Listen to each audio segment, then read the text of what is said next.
4 avril. Une sagesse pour aujourd'hui. Comment s'adresser au cœur de l'enfant et pourquoi? Il m'enseignait alors et me disait: que ton cœur retienne mes paroles. Garde mes commandements et tu vivras. Proverbe 4, verset 4. Tel est le témoignage d'un père à son fils, témoignage portant sur l'enseignement que ce père a lui-même reçu de son papa pendant son éducation. Ce témoignage illustre bien la sagesse qui dit: l'homme de bien transmet à ses petits-fils un héritage. Proverbe 13, verset 22a. Lorsqu'on observe ces quelques paroles de l'enseignement de grand-père, que ton cœur retienne mes paroles, nous comprenons qu'il savait parler au cœur de l'enfant.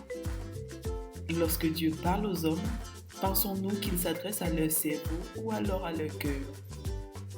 Comment s'adresser au cœur de l'enfant et pourquoi? 1. Être intentionnel à l'idée de devoir parler au cœur de l'enfant. 2. Prier pour que Dieu puisse aider dans ce processus fondamental. 3. Être intentionnel à l'idée d'avoir un contact visuel avec l'enfant. 4. Être intentionnel à l'idée d'avoir un contact physique avec l'enfant. 5. Être prêt à écouter l'enfant dans le cœur et non la tête. 6. S'exercer à parler à l'enfant avec amour en l'affirmant et en l'encourageant. 7. Persévérer dans ce processus. Notez bien 1. Lorsque les enfants reçoivent continuellement des paroles d'affection, d'affirmation et d'encouragement, leurs cœurs sont préparés à être réceptifs. Notez bien 2. Lorsque les enfants reçoivent constamment des éclats de voix, des critiques et des jugements, leurs cœurs sont préparés à être répulsifs. Nos attitudes et nos paroles prédisposent-elles les enfants à avoir un cœur ouvert ou fermé, à recevoir la grâce de Dieu? Un jour, des gens ont décidé d'amener à Jésus des petits-enfants pour qu'il les touche. Mais les disciples leur firent des reproches. On peut observer là un contraste d'attitude. Ce qui veut dire que ces gens avaient compris l'importance du toucher physique pour les enfants, pas seulement des parents, mais aussi de Dieu, tandis que les disciples n'y comprenaient rien du tout. Jésus fut indigné de l'attitude des disciples et dit: laissez venir à moi les petits-enfants et ne les en empêchez pas, car le royaume de Dieu est pour leurs pareils.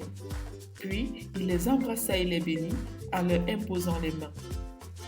Jésus dit cela afin de corriger la mauvaise attitude des disciples et confirmer le fait que le contact visuel et le contact physique sont importants pour préparer l'enfant à recevoir une parole de bénédiction. Vérité. Le contact visuel, le contact physique et l'expression de l'affirmation sont importants pour préparer le cœur à recevoir la grâce de Dieu. Application. Être intentionnel et m'exercer à regarder des tout petits dans les yeux, à les prendre dans les mains et à les bénir.